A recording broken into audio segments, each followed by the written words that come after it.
নমস্কাৰ। এই মুহূৰ্তত আহি পৰিছে অসমবাসী ৰাজ্যখনে কেইবাটাও গুৰুত্বপূৰ্ণ খবৰ। অসমৰ লাখ লাখ ধনী দুখীয়া পৰিয়ালৰ বাবে এটা ডাঙৰ খবৰ। অৰ্থাৎ যাৰ যাৰ ঘৰত ৰেচন কাৰ্ড আছে তেওঁলোকে নতুনকৈ চৰকাৰী 5টাকৈ আঁচনিৰ সুবিধা লাভ কৰিব। কিন্তু কি আঁচনি, কেনেকৈ আবেদন কৰিব লাগিব, ক'ত কৰিব লাগিব, কি ডকুমেণ্টছ লাগিব, সবিশেষ জানিব এইটো ভিডিঅ'ৰ মাধ্যমত। আৰু বন্ধু-বান্ধৱীসকল, ৰেচন কাৰ্ড থাকিলে অকল বিনামূলীয়া চাউলে নহয়, তাৰ উপৰিও কিন্তু কেইবাটাও সা সুবিধা লাভ কৰিব। গতিকে ভিডিঅ'টো সম্পূৰ্ণকৈ চাওক আৰু ভালদৰে বুজি লওক। তো বলক ভিডিঅ'টো আৰম্ভ কৰোঁ।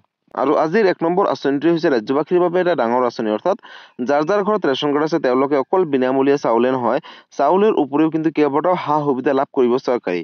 তাৰ ওপৰত আজিৰ 1 নম্বৰ আঁচনিটো হৈছে চৰকাৰী টয়লেট। বন্ধু-বান্ধৱীসকল, যিসকল দুখীয়া, দৰিদ্ৰ, মধ্যবিত্ত পৰিয়ালে এতিয়ালৈকে চৰকাৰী টয়লেট পোৱা নাছিলে বা আবেদন কৰা নাছিলে, তেনেহ'লে তেওঁলোকৰ বাবে এটা ভাল খবৰ।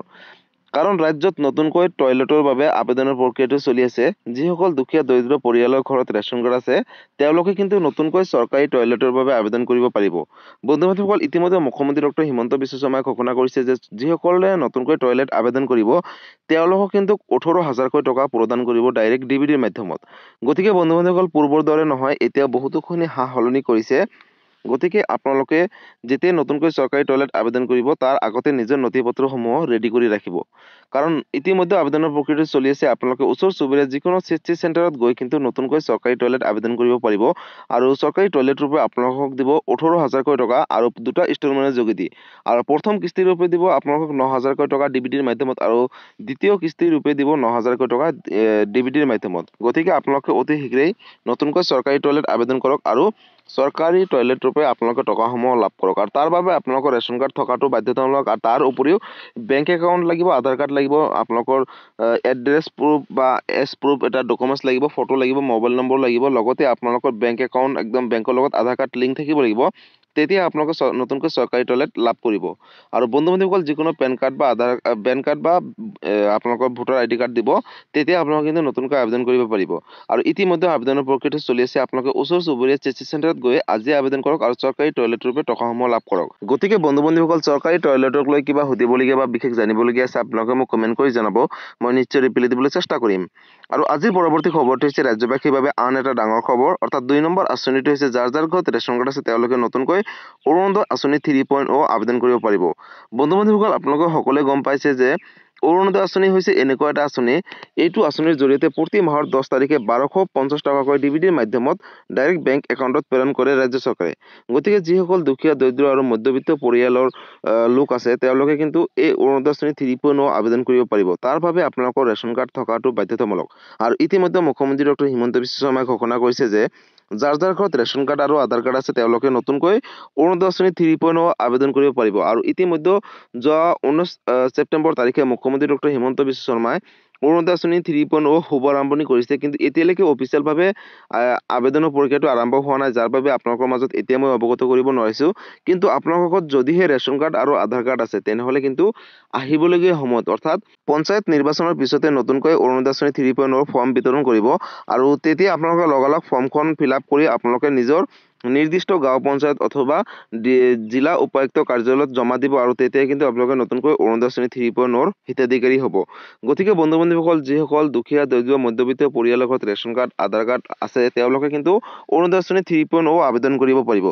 আৰু অকল ৰেচন কাৰ্ড আৰু আধাৰ কাৰ্ড থাকিলেও নহ'ব, আপোনালোকৰ বেংক একাউণ্টৰ লগত আধাৰ কাৰ্ডটো লিংক থাকিব লাগিব, ৰেচন কাৰ্ডৰ লগত আধাৰ কাৰ্ড লিংক থাকিব লাগিব, লগতে আপোনালোকৰ যিকোনো এটা এড্ৰেছ প্ৰুফ লাগিব, অসমৰ স্থায়ী বাসিন্দা হ'ব লাগিব, মোবাইল নম্বৰ লাগিব, লগতে আপোনালোকৰ ফটো লাগিব। আৰু এই সবিশেষ ডিটেইলছ বা এই সবিশেষ ডকুমেণ্টছেৰে কিন্তু আপোনালোকে নতুনকৈ অৰুণোদয় আঁচনি 3.0 আবেদন কৰিব পাৰিব। আৰু বন্ধু-বান্ধৱীসকল, আপোনালোকে যদি অৰুণোদয় আঁচনি 3.0 লৈ কিবা সুধিবলগীয়া বা বিশেষ জানিবলগীয়া আছে আপোনালোকে মোক কমেণ্ট কৰি জনাব। মই নিশ্চয় ৰিপ্লাই দিবলৈ চেষ্টা কৰিম। আৰু আজিৰ পৰৱৰ্তী খবৰটো হৈছে ৰাজ্যবাসীৰ বাবে আন এটা ডাঙৰ আঁচনি। অৰ্থাৎ লাখ লাখ দৰিদ্ৰ দুখীয়া পৰিয়ালৰ ঘৰত যদি ৰেচন কাৰ্ড আছে তেনেহ'লে তেওঁলোকে লাভ কৰিব PM বিশ্বকৰ্মা আঁচনি। আৰু PM বিশ্বকৰ্মা আঁচনিৰ জৰিয়তে যিসকল দুখীয়া, দৰিদ্ৰ, নাপিত হওক বা আপোনাৰ নাও বনোৱা হওক বা চিলাই মেচিন বনোৱা হওক তেওঁলোকে লাভ কৰিব কেইবাটাও সা সুবিধা। কিন্তু কি সা সুবিধা লাভ কৰিব, কিমান টকা পৰ্যন্ত চৰকাৰে দিব, সবিশেষ আপডেট আহি পৰিছে ইতিমধ্যে আমাৰ হাতত। গতিকে পোনপ্ৰথমতে আপডেটটো এবাৰ চাই লওক। চৰকাৰে দিব ৩ লাখ টকা পৰ্যন্ত ঋণ। PM বিশ্বকৰ্মা আঁচনিত কেন্দ্ৰীয় চৰকাৰৰ বৃহৎ পদক্ষেপ গ্ৰহণ। আকৌ আহিল ডাঙৰ খবৰ, অৰ্থাৎ যিসকল দুখীয়া দৰিদ্ৰ পৰিয়াল আছে তেওঁলোকলৈ ভাল খবৰ দিলে চৰকাৰে। এইবাৰ ৩ লাখ টকা পৰ্যন্ত কেন্দ্ৰীয় চৰকাৰে দিব ঋণ। তাৰ বাবে আপোনালোকৰ ৰেচন কাৰ্ড থকাটো বাধ্যতামূলক।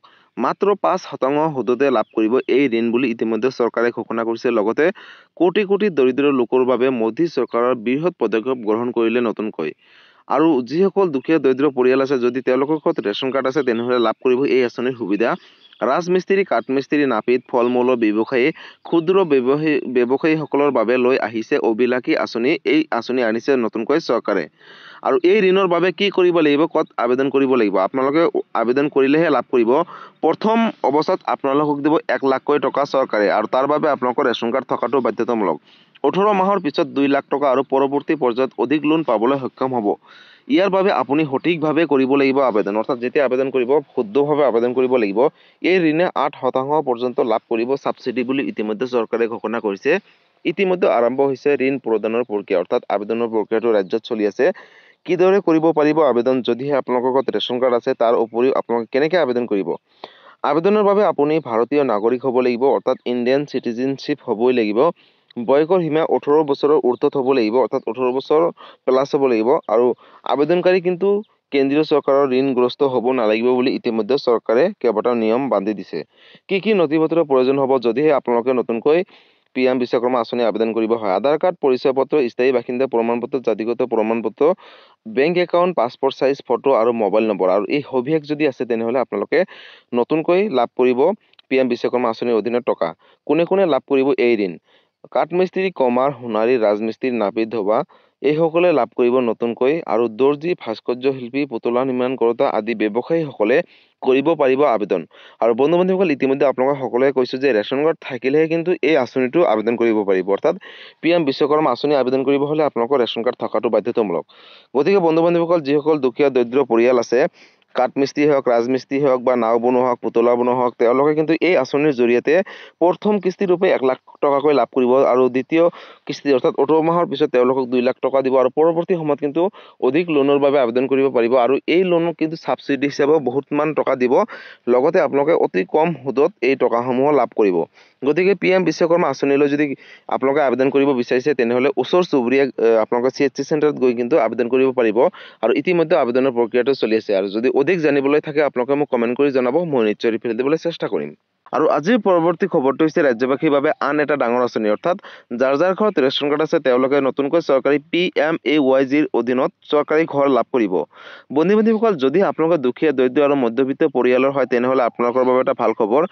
যদিহে আপোনালোকৰ ঘৰত ৰেচন কাৰ্ড আছে আৰু যদি আপোনালোকে পূৰ্বতে কোনো ধৰণৰ চৰকাৰী ঘৰ লাভ কৰা নাছিলে বা আবেদন কৰা নাছিলে তেনেহ'লে আপোনালোকে নতুনকৈ চৰকাৰী ঘৰ লাভ কৰিব। আৰু তাৰ বাবে আপোনালোকৰ ৰেচন কাৰ্ড থকাটো বাধ্যতামূলক। বন্ধু বান্ধৱীসকল, ইতিমধ্যে চৰকাৰে ঘোষণা কৰিছে যে যিসকল দুখীয়া দৰিদ্ৰ পৰিয়াল কেঁচা ঘৰত আছে বা পূৰ্বতে পকা ঘৰ পোৱা নাছিলে বা পকী ঘৰ আবেদন কৰা নাছিলে তেনেহ'লে তেওঁলোকক দিব চৰকাৰী পকী ঘৰ। তাৰ বাবে তেওঁলোকে নতুনকৈ চৰকাৰী পকী ঘৰ আবেদন কৰিব লাগিব। আৰু ইতিমধ্যে আবেদনৰ প্ৰক্ৰিয়াটো বহুখিনি জেগাতে হৈ আছে। তাৰ বাবে আপোনালোকে ওচৰ চুবুৰীয়া গাঁও পঞ্চায়তত যাব লাগিব আৰু গৈ আপোনালোকে নতুনকৈ নিজৰ যিখিনি যাৱতীয় ডকুমেণ্টছ সেইখিনি লগত লৈ কিন্তু আপোনালোকে নতুনকৈ PMAYG অধীনত চৰকাৰী ঘৰ আবেদন কৰিব পাৰিব। আৰু তাৰ বাবে আপোনালোকৰ ৰেচন কাৰ্ড থকাটো বাধ্যতামূলক। লগতে আপোনালোকৰ বেংক একাউণ্টৰ লগত আধাৰ কাৰ্ডটো লিংক ৰাখিব। বেংক একাউণ্ট লাগিব, আধাৰ কাৰ্ড লাগিব, ৰেচন কাৰ্ড থকাটো বাধ্যতামূলক। অসমৰ স্থায়ী বাসিন্দা হ'ব লাগিব। লগতে আপোনালোকে ভাৰতৰ নাগৰিক হ'ব লাগিব। আৰু আপোনালোকৰ যিকোনো এটা এড্ৰেছ প্ৰুফ লাগিব, আকৌ এজ প্ৰুফ লাগিব। আৰু এই সবিশেষ ডকুমেণ্টছেৰে কিন্তু আপোনালোকে নতুনকৈ প্ৰধানমন্ত্ৰী আৱাস যোজনাৰ অধীনত চৰকাৰী ঘৰ আবেদন কৰিব পাৰিব। গতিকে যিসকল দুখীয়া দৰিদ্ৰ পৰিয়াল কেঁচা ঘৰত আছে তেওঁলোকক নতুনকৈ চৰকাৰে পকী ঘৰ দিব বুলি ইতিমধ্যে চৰকাৰে প্ৰতিশ্ৰুতি দিছে সকলো দুখীয়া দৰিদ্ৰ পৰিয়ালক। গতিকে বন্ধু বান্ধৱীসকল, যদি আপোনালোকে নতুনকৈ চৰকাৰী ঘৰ আবেদন কৰিম বুলি ভাবিছে অতি শীঘ্ৰে আবেদন কৰক। আৰু চৰকাৰী ঘৰ হিচাপে আপোনালোকে পোনপটীয়াকৈ ফাৰ্ষ্ট কিস্তি অৰ্থাৎ প্ৰথম কিস্তি ৰূপে 32,500 টকা DBTৰ মাধ্যমত আপোনালোকৰ নিজৰ বেংক একাউণ্টত লাভ কৰক। গতিকে বন্ধু বান্ধৱীসকল, যদি ৰেচন কাৰ্ড আছে তেনেহ'লে আপোনালোকে লাভ কৰিব নতুনকৈ চৰকাৰী ঘৰৰ সুবিধা। গতিকে যদি চৰকাৰী ঘৰক লৈ কিবা সুধিবলগীয়া বা বিশেষ জানিবলগীয়া আছে আপোনালোকে মোক কমেণ্ট কৰি জনাব, মই নিশ্চয় ৰিপ্লাই দিবলৈ চেষ্টা কৰিম। আৰু আজিৰ পৰৱৰ্তী খবৰটো হৈছে ৰাজ্যবাসীৰ বাবে আন এটা ডাঙৰ আঁচনি, অৰ্থাৎ যাৰ যাৰ ঘৰত ৰেচন কাৰ্ড আছে তেওঁলোকে নতুনকৈ PM কিষাণ সন্মান নিধি যোজনা আবেদন কৰিব পাৰিব। বন্ধু বান্ধৱীসকল, যদিহে আপোনালোকৰ ঘৰত ৰেচন কাৰ্ড আছে আৰু যদি পূৰ্বতে PM কিষাণ যোজনা আবেদন কৰা নাছিলে তেনেহ'লে আপোনালোকৰ বাবে এটা ভাল খবৰ। কাৰণ ৰাজ্যত নতুনকৈ PM কিষাণ সন্মান নিধি যোজনা আবেদনৰ প্ৰক্ৰিয়াটো চলি আছে আৰু তাৰ বাবে আপোনালোকৰ ৰেচন কাৰ্ড থকাটো বাধ্যতামূলক। লগতে লাগিব আধাৰ কাৰ্ড, বেংক একাউণ্ট আৰু লাগিব মোবাইল নম্বৰ। লগতে আপোনালোকৰ বেংকৰ লগত আধাৰ কাৰ্ডটো লিংক থাকিব লাগিব আৰু মাটিৰ জমাবন্দী লাগিব, অৰ্থাৎ মাটিৰ খাজনা ৰচিদ লাগিব আৰু আপোনালোকে অসমৰ স্থায়ী বাসিন্দা হ'ব লাগিব, লগতে ভাৰতবৰ্ষৰ নাগৰিক হ'ব লাগিব। যদি এইখিনি ক্ৰাইটেৰিয়াৰ মাজত আছে তেনেহ'লে আপোনালোকে নতুনকৈ PM কিষাণ সন্মান নিধি যোজনা আবেদন কৰিব পাৰিব। আৰু বন্ধু-বান্ধৱীসকল, এটা ৰেচন কাৰ্ডৰ জৰিয়তে এজন ব্যক্তিহে PM কিষাণ সন্মান নিধি যোজনা আবেদন কৰিব পাৰিব। গতিকে আপোনালোকে আবেদন কৰাৰ সময়ত চাই ল'ব যে পূৰ্বতে আপোনালোকৰ ঘৰত কোনোবাই PM কিষাণ সন্মান নিধি যোজনা আবেদন কৰিছিল নেকি। যদি কৰিছিলে তেনেহ'লে আপোনালোকে লাভ নকৰিব, আৰু যদি কৰা নাই তেনেহ'লে আপোনালোকে অতি শীঘ্ৰে আবেদন কৰিব। আৰু PM কিষাণ সন্মান নিধি যোজনাৰ অধীনত বছৰি 6,000কৈ টকা 3টা ইনষ্টলমেণ্টৰ যোগেদি DBTৰ মাধ্যমত আপোনালোকৰ বেংক একাউণ্টত লাভ কৰিব। আৰু ইতিমধ্যে আবেদনৰ প্ৰক্ৰিয়াটো চলি আছে। আপোনালোকে আবেদন কৰিব হ'লে ওচৰ চুবুৰীয়া CC চেণ্টাৰত গৈ কিন্তু আপোনালোকে আবেদন কৰিব পাৰিব, বা কম্পিউটাৰ দোকানত গৈ কিন্তু আপোনালোকে PM কিষাণ সন্মান নিধি যোজনা আবেদন কৰিব পাৰিব। আৰু গতিকে বন্ধু-বান্ধৱীসকল, আপোনালোকৰ ঘৰত যদি ৰেচন কাৰ্ড আছে তেনেহ'লে আপোনালোকে PM কিষাণ সন্মান নিধি যোজনা লাভ কৰক, কাৰণ চৰকাৰী 5টাকৈ অভিলাষী আঁচনি আৰম্ভ কৰিছে। যদি আপোনালোকৰ ঘৰত ৰেচন কাৰ্ড আছে তেনেহ'লে আপোনালোকে এই 5টাকৈ অভিলাষী আঁচনি আবেদন কৰিব পাৰিব, বা এই 5টাকৈ আঁচনিৰ সুবিধা লাভ কৰিব পাৰিব।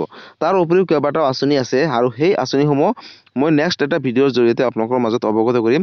তাৰ বাবে আপোনালোকে এই চেনেলৰ লগত জড়িত হৈ থাকিব আৰু সবিশেষ আপডেটসমূহ পাই থাকিব। আৰু বন্ধু-বান্ধৱীসকল, PM কিষাণ সন্মান নিধি যোজনাক লৈ যদি কিবা সুধিবলগীয়া বা বিশেষ জানিবলগীয়া আছে আপোনালোকে মোক কমেণ্ট কৰি জনাব, মই নিশ্চয় ৰিপ্লাই দিবলৈ চেষ্টা কৰিম। গতিকে বন্ধু-বান্ধৱীসকল, আজি আছিলে এইটো এটা ইনফৰ্মেটিভ ভিডিঅ' আৰু গুৰুত্বপূৰ্ণ খবৰ। ভিডিঅ'টো চাই কেনেকুৱা পালে? যদি ভাল পালে চেনেলটোত নতুনকৈ আছে চেনেলটো ছাবস্ক্ৰাইব কৰিব, লাইক কৰিব। কিবা সুধিবলগীয়া বা বিশেষ জানিবলগীয়া আছে আপোনালোকে মোক কমেণ্ট কৰি জনাব, মই নিশ্চয় ৰিপ্লাই দিবলৈ চেষ্টা কৰিম। আৰু এই ভিডিঅ'টো আপোনালোকৰ সকলোৰে মাজলৈ শ্বেয়াৰ কৰি দিব, কাৰণ এই আপডেটকেইটা বা এই ভিডিঅ'টো সকলোৱে চাই যাতে সকলোৱে এই আঁচনিখিনি সুবিধা ল'ব পাৰে, তাৰ বাবে আপোনালোকে সকলোৰে মাজলৈ শ্বেয়াৰ কৰি দিব। ধন্যবাদ। জয় আই অসম।